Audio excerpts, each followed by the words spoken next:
Welcome to the SWIKE podcast, the only podcast that shares the stuff you didn't know you needed to know about jobs, careers, and life. The SWIKE podcast, the stuff I wish I knew earlier. All right, so welcome everyone to another episode of the SWIKE Stuff I Wish I Knew Earlier podcast. Today we have a special edition where we're introducing another co-host for our Youth Corner. And this is one where we're bringing a student, Kelly Yang, and she'll give a bit of her introduction. And I'd love for her to share a little bit about her background, what she was like as a kid, some of the influences that she had kind of growing up, and really like how she got to her degree and how she decided to choose it, so that folks get an understanding. And then hopefully she'll join us for future weeks to talk about different things that her and her age demographic normally chat about in terms of stuff that they wish they knew earlier. So Kelly, if you don't mind doing the honors. Yeah, thank you, Luki. So currently I'm a Rotman Commerce student at the University of Toronto, and I'm just finishing up my last semester. But I didn't always know I wanted to go into business. So I'll start with a little bit of background. I immigrated to Canada when I was 3 with my parents and grew up in small towns across Canada. I was in Saskatoon for a while. Majority of my childhood was spent in Thunder Bay, and then my parents moved to Sudbury when I went to university. During my childhood, I was involved in so many different activities and sports. My parents were very big proponents of trying to get me involved in as many things as possible. So I did all your typical things like played piano, play violin, took art lessons. I also did my fair share of sports. I played soccer, I played volleyball, I did gymnastics, skating, dance, and a few others as well. And But did you have because I did, siblings growing up as well, or was it just you? yeah, so I had a younger sister. She's about 5 years younger, and I spent a lot of time with her as well because we got along fairly well. We had a lot of the same interests, and we played a lot of the same sports. Cool. Yeah.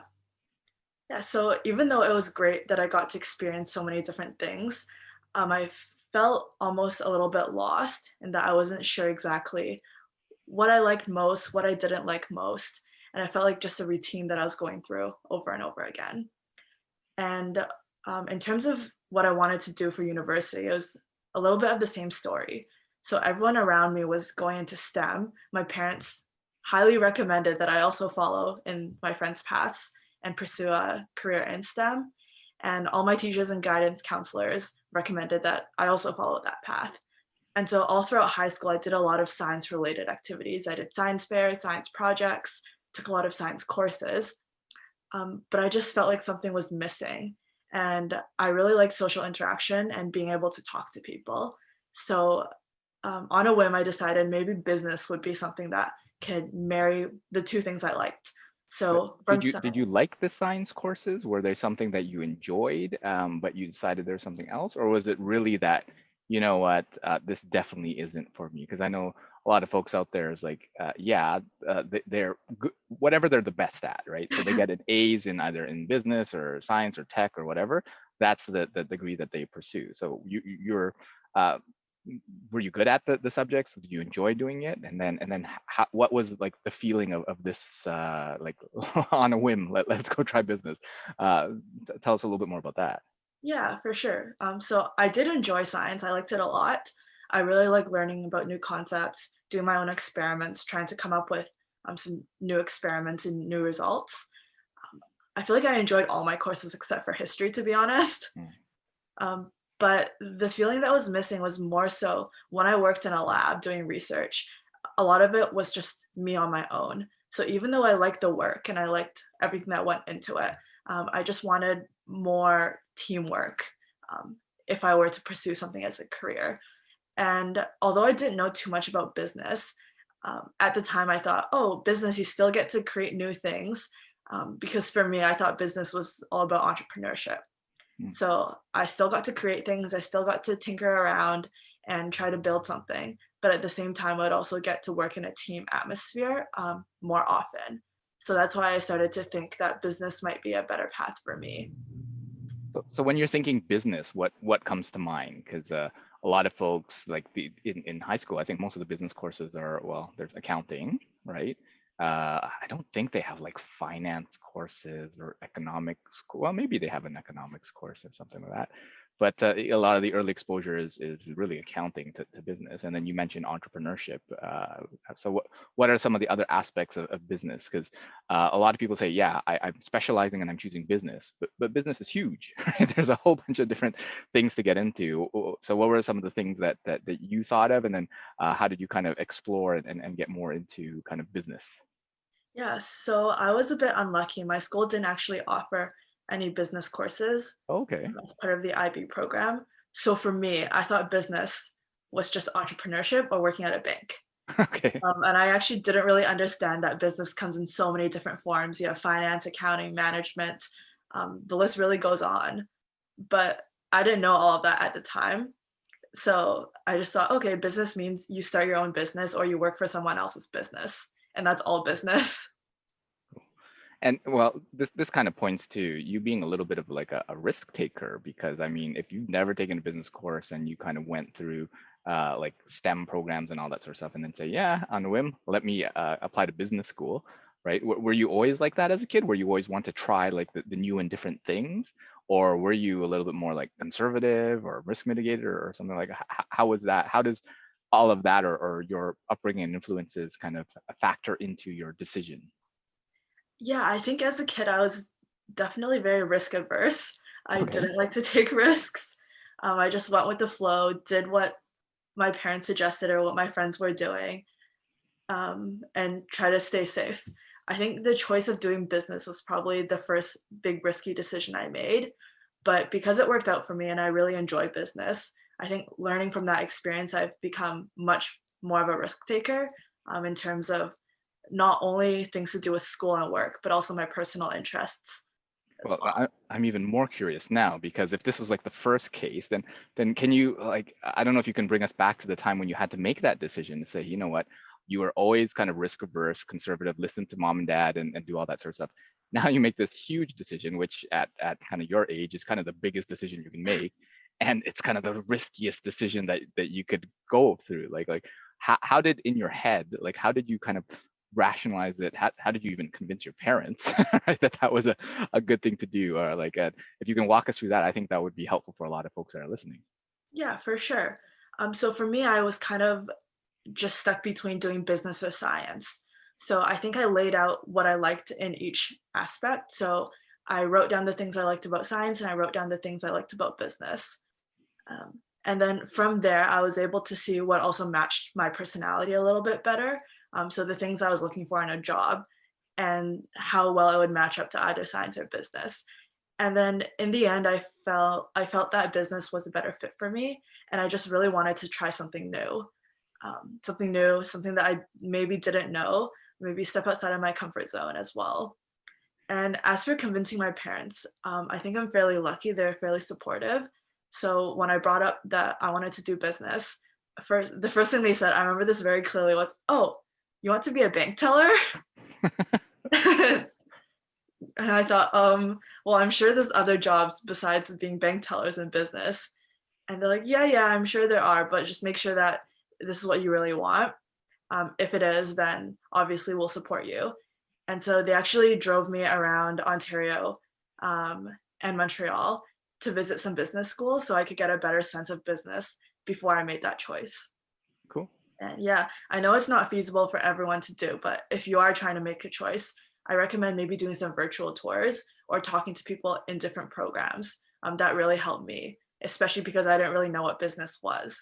But after I was able to do some site visits, talk to some people, I had a better sense of how the business program actually worked. So when you were talking to folks in different programs, what are some of the, I guess, most insightful questions or responses that you got from it, and that you definitely recommend folks to ask? And are there things that you wish you asked other people as well before you even got into it? So if you could go back and say, hey, here's a whole survey of questions to fill in, what are some of the things that you'd recommend folks to ask? Yeah, so I think it's important to ask why they decided to choose the program they did. Because for me, I was teetering between that decision. So hearing other people's stories helped a lot. I would also ask them what the career opportunities are in the program. what they like about the program, but also ask what they don't like or Mhm. what they wish they could change. Because sometimes when you ask that, you get a lot more insights than if you just say, oh, tell me the best part about being in science, or tell me the best part about being in engineering. Cool. So you get some insights, and your parents have taken you around to a bunch of schools around Ontario. What was kind of the decision process? Because I think when we chatted, you mentioned that you got into a couple of programs. So what was the decision making process in order to decide, okay, I'm definitely going to U of T Rotman? Yeah, I was also on the fence about the choice of university as well. I was teetering between Rotman Queens or Ivy at Western. And for me, I knew I really wanted to live in a big city because I'd grown up in a small town all of my life. So that was probably the biggest factor of choosing Rotman Commerce. But at the same time, I did look into the programs. I did speak to coordinators and professors and directors at all of the universities. And for me, I felt like Rotman was a good fit. There's a lot of like-minded people there. They were very welcoming. And just being on campus was really invigorating because it's literally in the middle of Toronto, with all of your financial district right nearby. So I think for me, I was just enamored by all of that. Cool. So what I took from that is when you're making your decision, kind of figure out what your priorities are, right? So your biggest priority was kind of big city, right? And then everything else kind of supported. So you obviously had discussions with the staff, faculty, students, and things like that. And all those things weighed into your decision. But at the same time, whenever there's kind of a big um, emphasis or big weight on a particular one, that tends to win out, right? So Yeah. cool. So you've gone through and you picked Rotman, and then what was the lead up until, I guess, your first year? So after you get in, and maybe in the next episode we'll get into kind of the start of your first year. But what are some of the things that you did like before graduating from high school, like after making the decision and kind of finalizing that, and over the course of the summer and stuff? What are some of the things that you did to help prepare or not prepare and just relax? Like what did you end up doing over the summer? Yeah. So after I accepted my offer to Rotman, it hit me that I signed up for a business program and I didn't know the first thing about business. So during the summer between high school and university, I actually started my own company, just to learn a little bit more about entrepreneurship. And I was part of this summer company program. I believe it still exists now, and Oh, I think it's a really great program. I encourage you all to apply if you're interested. And so through the program, I was able to have a little startup based on something I was interested in, which was art. And I created custom greeting cards that I sold to various businesses in the public. And by doing that, even though I didn't learn too much about business fundamentals, I did get a sense of what entrepreneurship was like. And I gained some basic skills into accounting, business planning, networking, and things like that. So, uh, in terms of helpfulness, I would say it was probably just a little bit helpful. But in terms of how fun it was really a lot of fun. And it helped reinforce that my decision was the right one. what I took from that is, I mean, if you're going to something unknown, then do a little bit of preparation first, whatever preparation you can. And even though if it's not exactly what it is, at least have fun in the process, right? Yeah, exactly. Cool. And when you were researching those opportunities, like, and then you mentioned entrepreneurship. So did you literally go to Google and say like, how do I learn entrepreneurship? Is that kind of how you found Summer Company, or what was your process to kind of finding that program and enrolling into that? Um, if I can remember correctly, I think I actually heard from a friend who was in summer company a year prior, and they said they had a lot of fun doing it. They learned a lot, so that's how I got involved. But I'm sure if you were to research how learning more about business or how to start a company, there would be a ton of resources online as well. It's cool. So it sounds like you had a kind of inside track for someone who, well, given that your idea of business was just entrepreneurship, someone who had done it before in the past, then that seemed like an obvious choice. But yeah, so I think that's great. I think that gives folks a good perspective in terms of like background, some influences and stuff like that. And I think I'll enjoy getting to more questions and kind of and different topics in future episodes. So thanks, Kelly, for joining us, and we'll see you in the next episode. Thanks, Luki. We'll see you soon. Thanks for joining us on the SIWIKE Stuff I Wish I Knew Earlier, the podcast. If you like the podcast, please subscribe on iTunes, Stitcher, or wherever you found this podcast. And if you can give us a review, that would be very appreciated. Feel free to contact me on LinkedIn at Lukidanu, LUKIDANU, and the same on most social media platforms. And I look forward to hearing from you. Thanks. Bye.